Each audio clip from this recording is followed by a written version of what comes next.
Still remember the 1998 Outback Bowl matchup, Penn State and Kentucky against Tim Couch, and the Nittany Lions defense got the job done 26-14.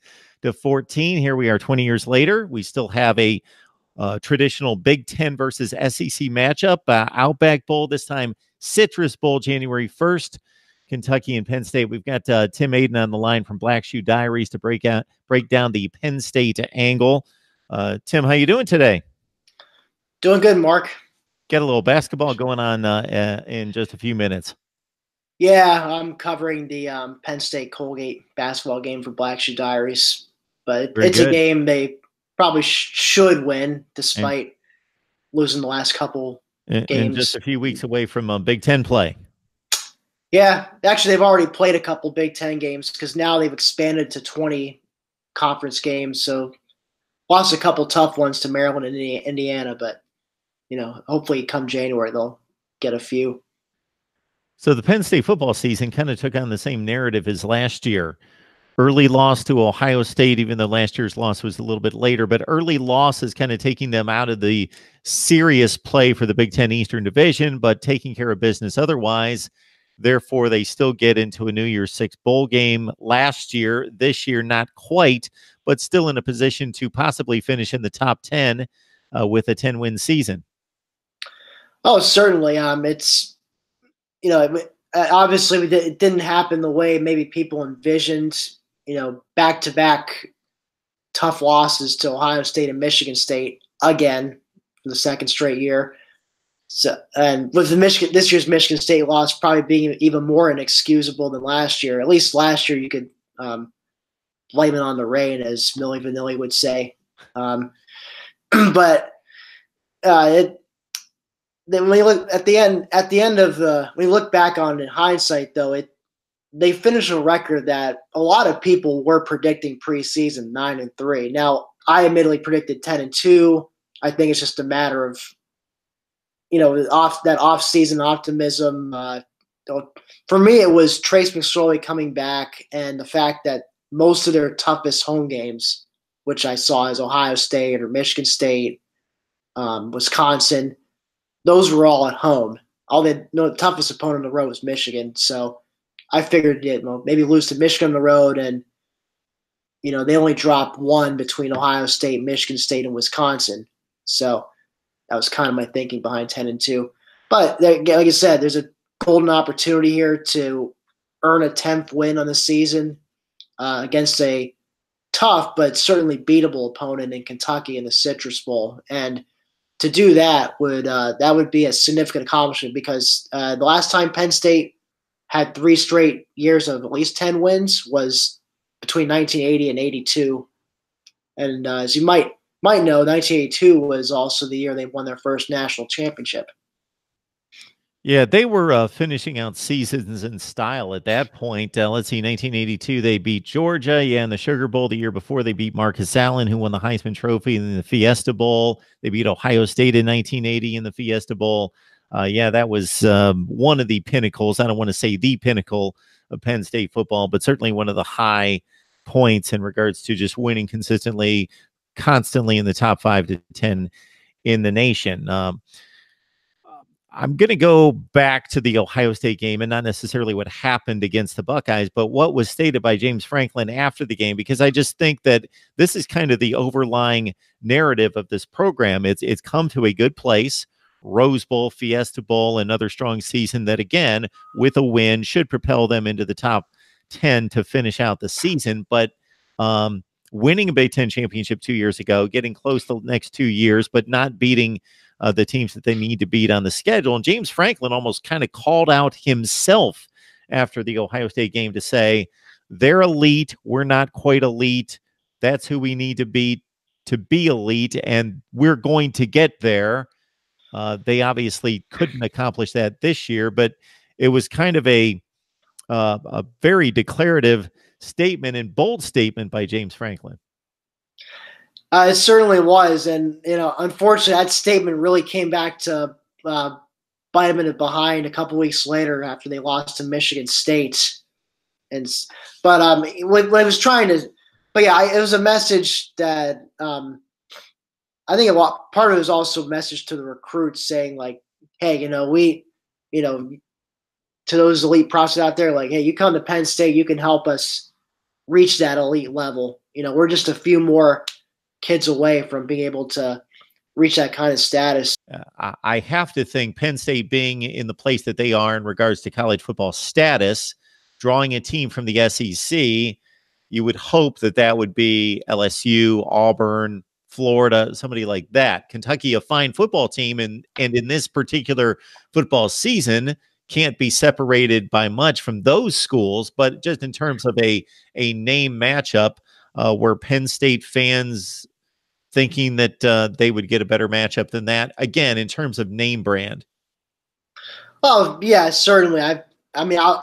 I'm not going to pretend that I was excited when I found out we were playing Kentucky in the Citrus Bowl. I mean, granted, I had a feeling once Georgia choked away its upset bid at Bama that was what was likely going to be the matchup. So I was prepared for that announcement. I was still holding on hope that maybe we would get into the Peach Bowl and play, like Florida or UCF or LSU, some team like that down south. But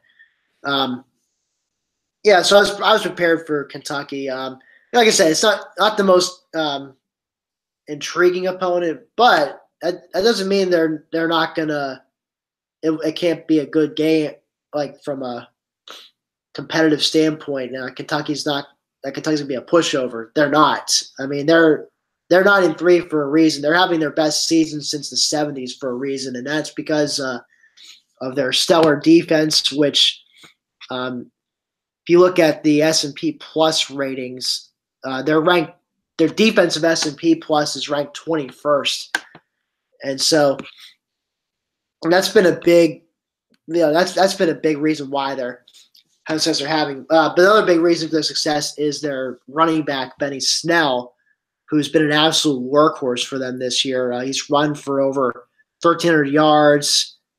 He's had in 14 touchdowns, and this is a team that loves to pound the ball. I heard on a podcast. It's called Podcasting Play Nobody. If some of you may be listening, may be familiar with it. It's SB Nation's podcast, which one of the co-hosts is actually the creator of the S&P Plus, Bill Connolly.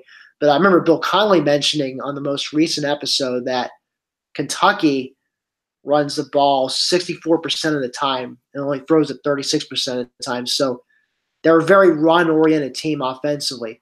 But that being said, they do have a stud receiver in Lynn Bowden, who's also a guy that Penn State will need to keep an eye on. He's got 5 touchdowns, 661 yards receiving on 62 catches. So those are the two guys they'll need to be focused on. But and I was telling you this before we hit record, but they're kind of, to me, they sound like a pseudo Wisconsin. It's a team that obviously rely on a hard-hitting defense, but offensively, they rely heavily on the ground game. And they do have one stud receiver, but they're not known for spreading the ball around in the pass game. And maybe their quarterback is not regarded as some big-time player. So they're kind of a team that if you can bottle up their ground game, like if you can take away the ground game, or at least, not give them big gains on the ground, force their quarterback to try and beat you. Like you stack the box and force them to try and beat you for the air. I think they're a team. You got them where you want them. So that's going to be a challenge for Penn State. And I think they did a good job of that against Wisconsin. They did against Maryland too, because Maryland was a team that heavily relied upon the run, which, jet sweeps, which they used to nearly beat Ohio State the week before playing Penn State. But Penn State's defense, they stacked the box and they bottled up that run game and forced Tyrell Pigrome to try and beat them with his arm. And, to his credit, he did make a few good deep throws, but he wasn't able to consistently get it done for the air. And that's going to be the interesting aspect of this game, because you would think that everyone had the same game plan: force Terry Wilson to beat us, stack the box, put people in the box, force Benny Snell to beat us, and they still give Benny Snell the ball 25 times a game, and he still averages 5 or 5.5 yards a carry and gets his $125 to $175 against defenses like Texas A&M and Mississippi State and Florida and some really good defenses. The only defense that really shut him down to a certain extent, didn't necessarily shut him down, but less than 4 yards a carry and only 73 yards rushing, was Georgia. And that's the only defense, or that's the only offense that scored against Kentucky. And much of that was because the game broke open and the Kentucky defense was on the field constantly and having to get out there after 3 and outs by the offense. So that was really the only game that got away from them. And you mentioned the defense. Josh Allen, one of the very best players in the country, actually won a number of the Defensive Player of the Year awards in the recent college football ceremonies this week with, let's see, he's got 18 and a half tackles for loss and 14 sacks. Mark Edwards, one of the top safeties in the nation as well. And Jordan Jones, an excellent linebacker for Kentucky. So they don't give up many points. They play close games against, regardless of who they play. It seems as though they just play those type games where there's not many possessions, and it's going to be kind of a matchup of wills in that regard, because of course Penn State isn't a warp speed type team, but they certainly throw the ball a lot, run out of the shotgun, spread the field, have a pace to the game, and like to turn it over to the offense. And Kentucky wants to kill the clock, take the air out of the football, and reduce the number of possessions. So there's definitely going to be that battle of wills out there in this game. Yeah, certainly. It's a little different from 20 years ago in the Outback Bowl when you had a Tim Couch-like Kentucky team that just ran an air raid system, and they threw the ball like 60 times a game back then. I think something ridiculous. And that was back before college football was about. I mean, it was still very much a three yards in a cloud of dust for the most part, especially the Big Ten. I mean, Purdue, I think at that point was starting to bring in their own little air raid system, yeah. but it was so at that point Penn State had a little bit of familiarity with that, but I remember that. So it's so this is a very different Kentucky team from that, and while Penn State doesn't have a LeVar Arrington waiting for them on the other side like they did 20 years ago, they still got there's still some studs on the defensive side that I think are capable of stepping up and maybe shutting down this offense. Starts with Vitor Gross-Matos up front. He's really exploded the last several games of the season, and thankfully he's ineligible for the NFL draft this year, so he can come back and play one more year next year, anchor that line. But I look for him. I look for him to try and get pressure on Terry Wilson. Just force him to run for his life. Make bad throws, that kind of thing. Sharif Miller also. The two of them on the line are going to be huge. Kevin Gibbons, Robert Windsor in the interior could also play a role in helping them maybe bottle up that ground game. Then, of course, like I said, Micah Parsons, he's started to really get comfortable with the linebacker position. I think he'll continue to take that next step forward in the bowl game. With a month to prepare. Cam Brown has held his own. Ellis Brooks coming off the bench has been big at middle linebacker. So you've seen these kids. You've seen the linebackers show some improvement throughout the year, and that corner back. I'd be remiss if I didn't mention Garrett Taylor emerged as a key player there this year, and John Reed after coming back after being out with an ACL injury in 2017. He struggled initially in the beginning of this season, but he looks like the John Reed that we saw pre-injury. Just covering receivers like a blanket and just being that hard-hitting corner that he's capable of being. So he's another guy to keep an eye on in this game. And of course, on the other side of the ball, you got obviously this is Trace McSorley's final game as a college player. I mean, I think he'll be damned if he goes out a loser in this one. So I mean, I look for him to put together I won't say a career performance, but something resembling. He's gonna. I think he's gonna decide to put together a performance that will be like, yeah, we're gonna miss this guy. Even though I think Tommy Stevens is going to be very capable of continuing to, guide the ship next year.